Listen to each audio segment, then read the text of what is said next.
We are going to walk through some examples that require the use of the mean value theorem. Let's look at our first example. We are asked to verify that the function satisfies the hypotheses of the mean value theorem on the given interval. Then we are asked to find all numbers C that satisfy the conclusion of the mean value theorem. The function f of x that we're given is x cubed plus x squared plus 1, and the closed interval is from -1 to 1. I put a graph of our function over here on the right, and we're going to look back at this graph after we finish all of our calculations. The first hypothesis of the mean value theorem is that our function is continuous on the closed interval. Our function, f of x, is a polynomial, so we can write down that f of x is a polynomial.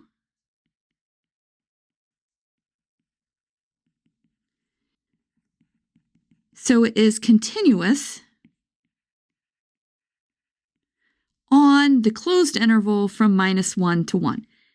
Every polynomial is continuous. Let's now look at the second hypothesis. F is differentiable on the open interval from a to b.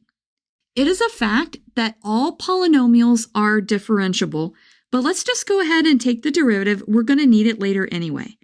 F prime of x is going to be equal to 3x squared plus 2x.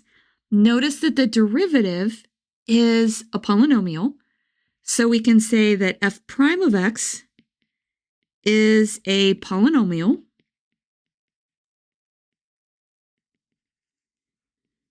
So f of x is differentiable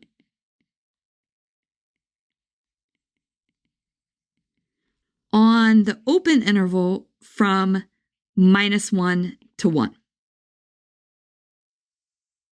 Now what we have to do is find all numbers C, here's C right here, that satisfy the conclusion of the mean value theorem. The conclusion tells us that the derivative at some point C is going to be f of b minus f of a over b minus a. That's just saying that the instantaneous rate of change, which is f prime of c, is equal to the average rate of change, which is the f of b minus f of a over b minus a. Let's start by writing down our function. We have f of x is x cubed plus x squared plus 1, and then we already found the derivative. That was 3x squared plus 2x. Now we're going to set the derivative, 3x squared plus 2x, equal to f at 1 minus f at -1, all divided by 1 minus -1. We have lots of negatives going on there. Let's just go ahead and let's work on the right-hand side. F of 1 is going to be 1 plus 1 plus 1. And then we're going to subtract off f at -1. In case you're wondering, I'm looking right here for f of x. So this is going to be -1 plus 1 plus 1. And then we're going to divide all of this by 2. Let's see what this gives us. This is 3 minus 1 over 2, which is 2 over 2. So this actually is just equal to 1. We now need to solve the equation 3x squared plus 2x is equal to 1. Let's pull the 1 to the left, so we have 3x squared plus 2x minus 1 is 0. We can factor this. Let's see, we're going to put a 3x here and an x here. So this needs to be a plus 1, and that can be a -1. That works. So we end up with x is 1/3, and x is equal to -1. The conclusion of the mean value theorem says that f prime of c is f of b minus f of a over b minus a, but that is only valid in the open interval. So let's notice down here that this point is not in the open interval from -1 to 1. It is an endpoint. So this point will not work. And this is the point that satisfies the mean value theorem. So our answer is going to be that C is equal to 1/3. Now let's take what we just found and let's go back up to our graph and see if it makes sense. Here is our function value at our left endpoint. That's at -1. And then at 1, let's see, it's up here. That is our function value at our right endpoint.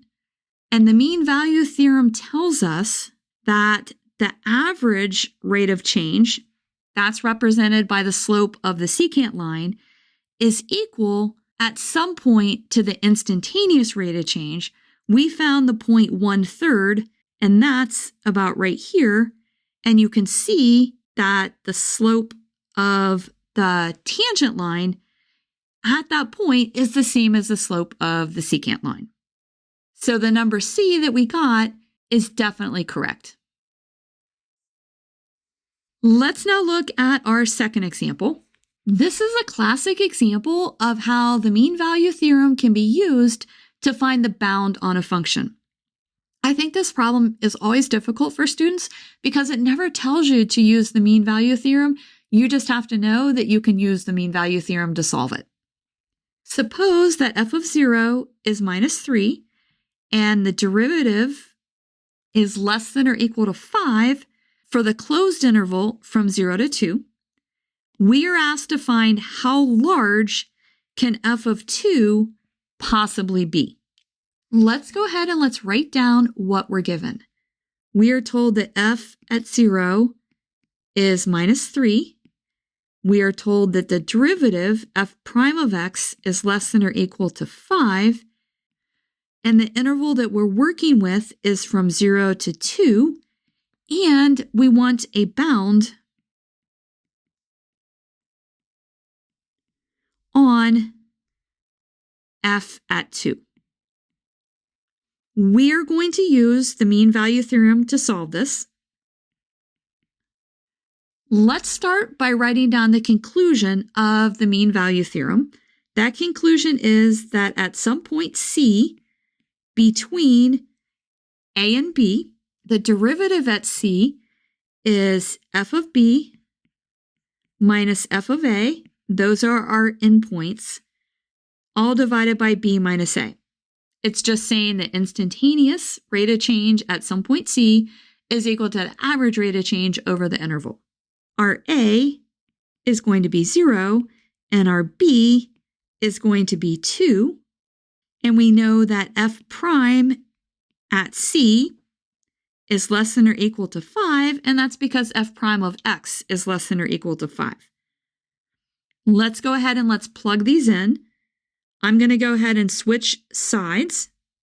So f of B is now f at 2.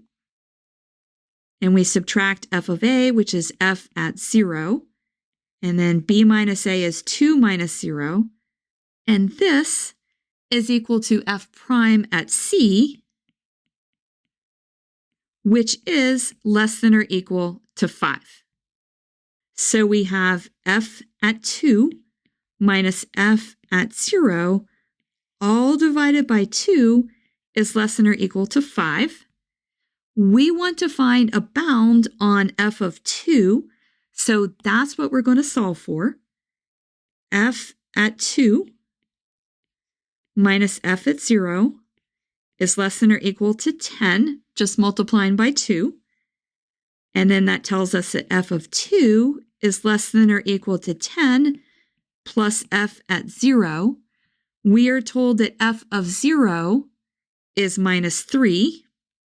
So we can say that f of 2 is less than or equal to 10 minus 3. So f of 2 is less than or equal to 7. So our answer is that f of 2 can be as large as 7. If this video has been helpful to you, please consider subscribing to my channel. Keep believing in yourself and have a great rest of your day.